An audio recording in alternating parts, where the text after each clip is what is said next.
Hey everybody, it's your host MyCRA, and today we'll be talking about the TFSA investment account. So first off, TFSA stands for tax-free savings account. Even though it's called a savings account, it's actually a registered plan since it's registered with the CRA and provides tax sheltering benefits and perks. It's very similar to the United States Roth IRA, but not exactly the same. With that being said, it's an account that Canadians don't really maximize up to its full potential and or really don't know what it's all about. Luckily on this video, I'll explain on what it is and how to maximize it so that you make more money in your pocket. So the cool thing about your TFSA account is that you could technically grow it to the billions like Peter Thiel did when he invested $2,000 in PayPal Securities back in the 90s. He grew $2,000 to $5 billion all tax-free.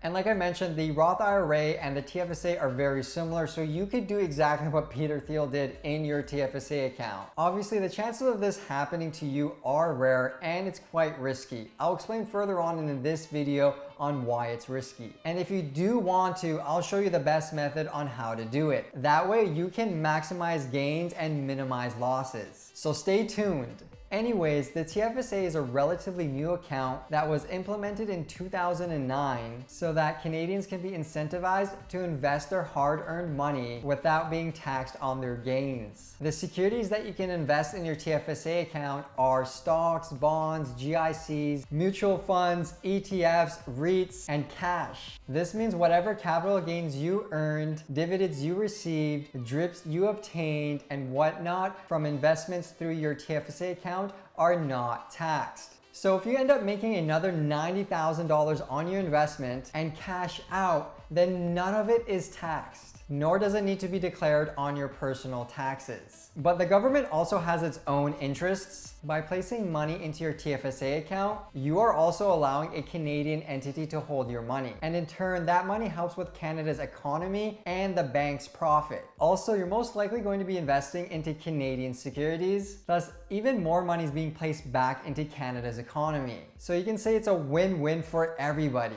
And I just want to note that the money that you put into your TFSA account should already been taxed and therefore are not tax deductible unlike your RRSP contributions. So if you make $90,000 a year, you can't just put that pre-tax amount into your TFSA account. It needs to be the leftover after taxes. So $90,000 after taxes is roughly $66,000. That is the amount that you can put into your TFSA account, along with any money that was gifted, inherited, and or donated. In Canada, we don't tax inheritance, gifts, and or donations. However, there is a contribution limit to your TFSA account because if there wasn't, then everybody would be putting all their money into their TFSA accounts. So you can't just put $100,000 into your TFSA account unless you have that contribution limit. To know your contribution limit, simply go to MyCRA and log in. And then you can see how much you can put into your TFSA account. By the way, you can use the link mycap.com/TFSA and it will take you to a TFSA contribution limit calculator.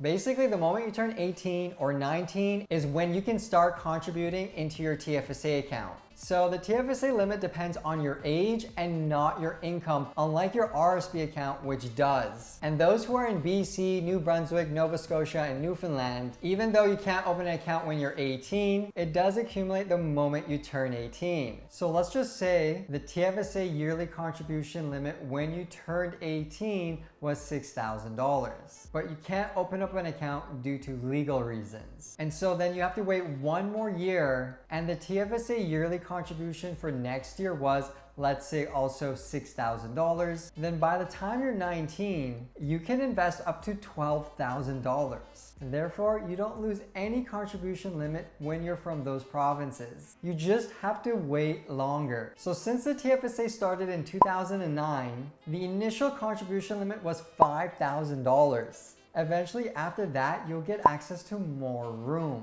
and the amount will increase slowly due to inflation. Basically, anyone born on or prior to 1991 currently has access to $75,500 in their TFSA accounts for the current year of 2021. If you turned 18 today, then you would have access to $6,000. With that being said, you don't need to immediately invest into your TFSA. So if you turned 18 and if you didn't contribute until you're 37, then you still have access to the the added contribution limits from the previous years.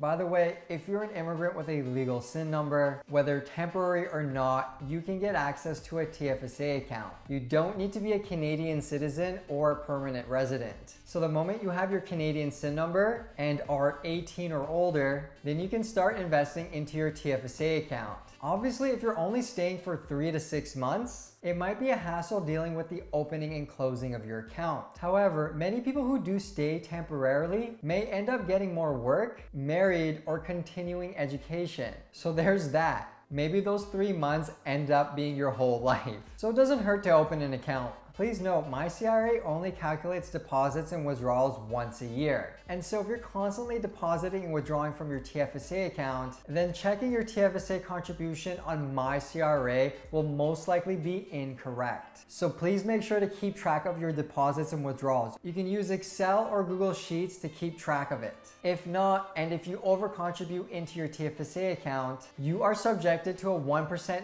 fee for every single month on the excess amount. This means if you over-contribute, let's say by $20,000, and you leave it in your TFSA account for 12 months, you will have to pay approximately 12% on that, which is $2,400 a year or $200 a month. So just make sure you won't go above this limit by keeping track of your deposits and withdrawals. By now, you probably have heard me saying that you can withdraw out of your TFSA without no fees, no penalties, and or no taxes, which is 100% true. And another awesome perk is that the amount that you withdraw can be contributed later to your account. So let's say you have a contribution limit of $6,000 and you decide to max it out and invest into growth stocks. And then let's say within 3 years, it grew to $25,000. If you were to completely withdraw it out by year 3, then by next year, you can contribute up to $25,000 plus the amounts that were given to you for the prior years and for the following year. So technically the contribution room given by the CRA was only $6,000 a year, which is $24,000 after 4 years. However, since your investment grew, you now have access to $43,000 instead of $24,000 in your TFSA's contribution room. Now, why would you want to withdraw from a TFSA account? Well, let's say you needed extra capital for a mortgage, or possibly getting a new car, or investing into a startup, or starting your own business. But if there's no need to withdraw it, it's probably best to keep it and continue investing into the same security or another security. Please note, when you do withdraw money from your TFSA account, you have to wait for the following year for it to reset. Meaning, if your contribution limit is $6,000 and this year you contributed $6,000, thus maxing out your contribution limit, but then you realize 4 months later you need that money, so you withdrew $5,000, but then you realize later you actually don't need that money, and now you want to put it back into your TFSA account 1 month later. You would think you would have $5,000 available to contribute, since that's the amount that you took out. However, you actually have no space. And if you were to place back this $5,000, you would get fined $50 a month. Therefore, you need to wait till your TFSA resets, which will be done on the following year on January 1st. Or you will get dinged penalties. Again, a 1% fee on anything above your contribution limit.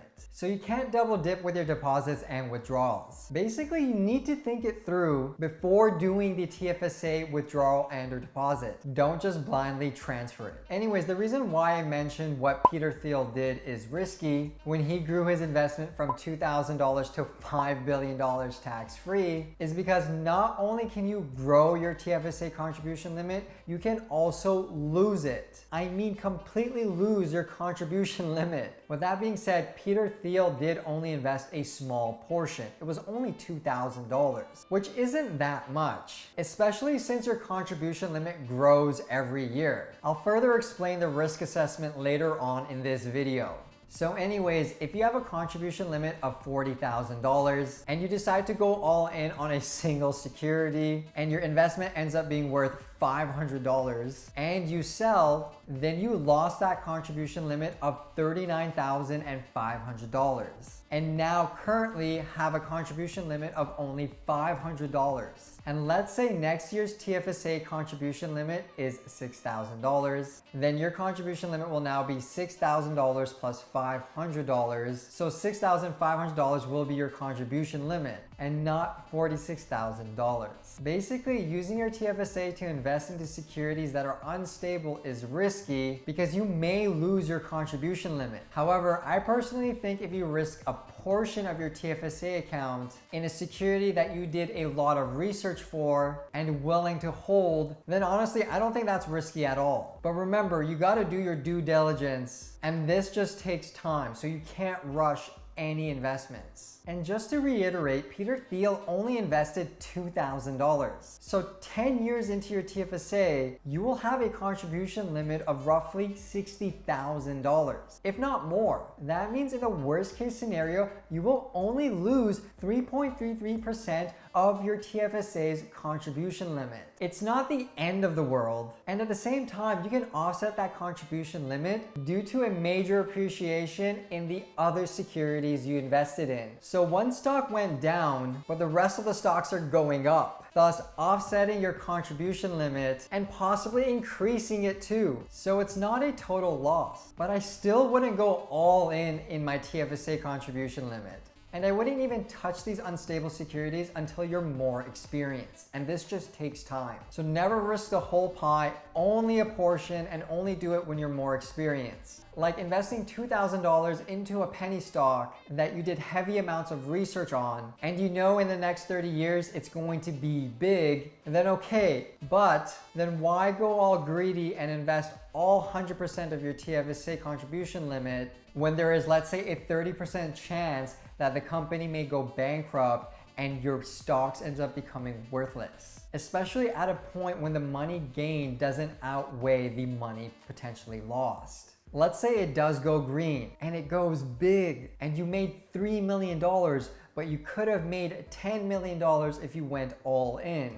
The difference is, in the first scenario, if you lost, you still had a lot of capital left over. In the second scenario, if you lost, then you have nothing left. Honestly speaking, life doesn't change much from $3 million to $10 million. And it's so much easier to go from $3 million to $10 million than it is to go from $0 to even like 10K. And so those are the risks. In one situation, you're in a super difficult position in your life. The other one, you're not. But in both scenarios, you still could have made a ton of money.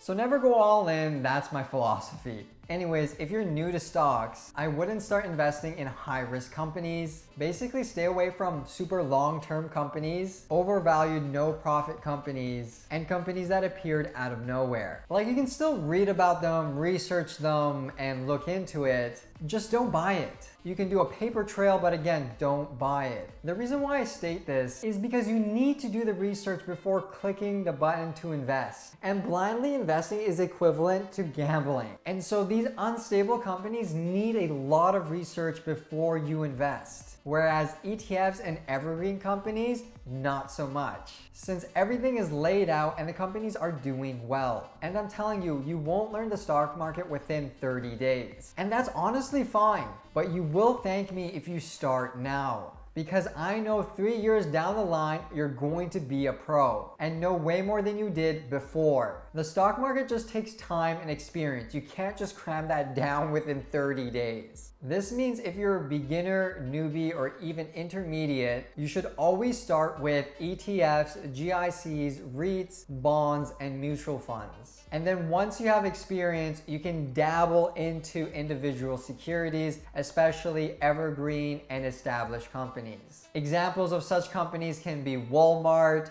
Canadian National Railway, the top 5 Canadian banks, Apple Computers, or Google. And then once you have more experience, you can then look into riskier companies and riskier trades such as options, puts, and short selling. But again, this all takes time. I'm not expecting anyone to do this within 15 days or 30 days or whatever. It takes time and experience. Anyways, a lot of people actually don't know that you can open as many TFSA accounts as you want. You can open up a TFSA at a bank strictly to hold your funds. Currently, Canadian Tire has the highest TFSA interest rate in all of Canada, which is at 1.55%. And you can also open up a TFSA on Questrade, another TFSA on BMO Investor Line, another TFSA on Wealthsimple Trade, and another TFSA on Wealthsimple Invest. Just please note, your contribution limit doesn't stack per Canadian entity that's holding your TFSA funds. So if your contribution limit is $25,000, then the total amount of money you can put in each TFSA account needs to add up to $25,000 or less. Therefore, you can't just put $25,000 in each TFSA account. Now, cool trick, especially if you want to get into stocks and day trading and not pay a dime for fees and access to a real brokerage. Not that Wealthsimple Trade isn't a good option, because it is,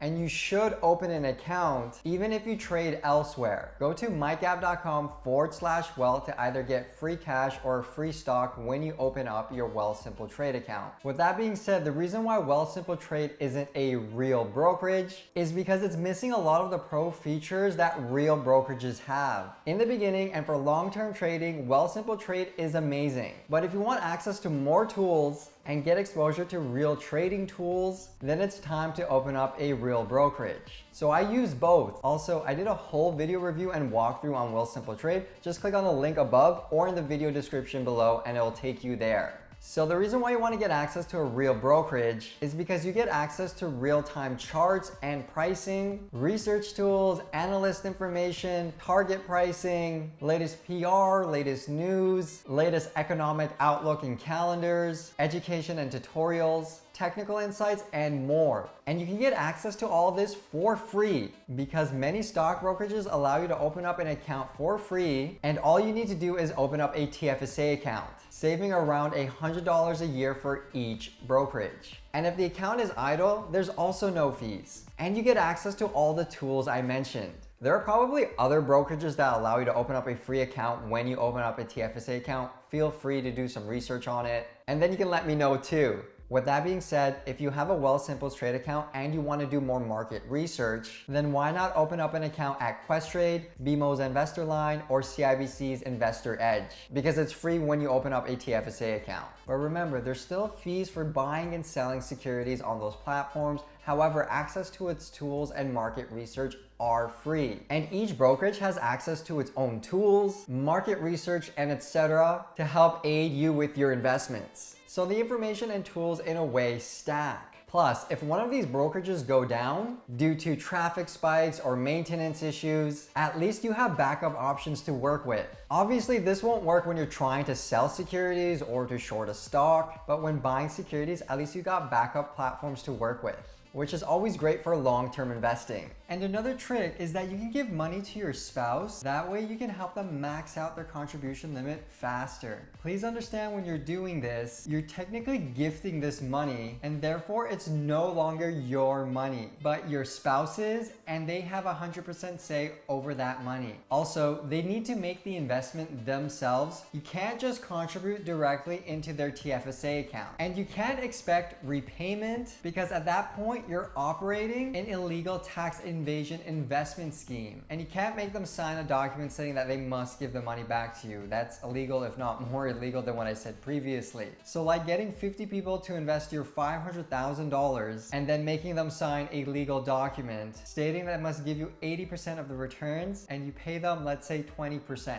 This is fraud, and you'll get in trouble along with everybody else that's involved. But anyways, it's totally cool to give money to friends and family for them to contribute into their TFSA account. By the way, you can transfer your TFSA account from one bank or brokerage to another. And if it contains securities, usually there's a fee, roughly around $50 to $200. And if your securities are over X amount of dollars, somewhere around $5,000 to $100,000 plus, depending on the brokerage, the new brokerage that you're transferring it to may reimburse those fees. Oh yeah, I just wanted to note that when you are investing into US securities, there's a 15% tax withholding on your dividends. It's automatically taken out, so you have nothing to claim. This is actually due to the IRS and not Canada's CRA. Now, I guess this technically incentivizes Canadian investors to invest into Canadian securities, since they have no withholding tax. But the capital gains alone in US securities is well worth it when cashing out, along with the compounded dividends. To me, to be honest, the 15% withholding tax does not bother me. However, the good thing is that the 15% withholding tax is not taken from ETFs that are based in Canadian dollars, even though they're heavily or 100% invested in US securities, such as the BMO S&P 500 Index Fund with the stock ticker ZSP, or the Vanguard S&P 500 Index Fund with the stock ticker ZSP. And so you don't have to pay the 15% withholding tax on the dividends when the security is sold in Canadian dollars. So how do you invest in your TFSA account, especially when you're first starting? Just start off with the BMO S&P 500 with the stock ticker ZSP, or the Vanguard S&P 500 Index Fund with the stock ticker VSP. In my perspective, it's low risk with medium high returns, especially as long as you can hold through rough times, since these index funds always end up going back green. The only time I can see these index funds go down to zero is that there's a total world war where everything is destroyed, at that point money is useless, so it didn't even matter if you invested or not. So do you see that happening anytime soon? No, thus in the long term, these ETFs will be green and will continue to grow. And then like I mentioned prior, once you get more experience, you can then start dabbling into individual stocks, and later on onto crazier securities and etc. So if you have $200 or even $20,000 and don't really want to think hard and want to see your money grow while learning the stock market, then just start investing into these ETFs. You're going to get a return in the long term and receive dividends. But always remember, at the end of the day, only risk the money that you can afford to lose and always do your own due diligence. Anyways, this is the end of today's episode. Let me know in the comment section down below if you learned anything new regarding about TFSAs, investing, and or stocks. And don't forget to like, subscribe, and hit that bell notification. This is your host, Mike Gap. Until next time, peace.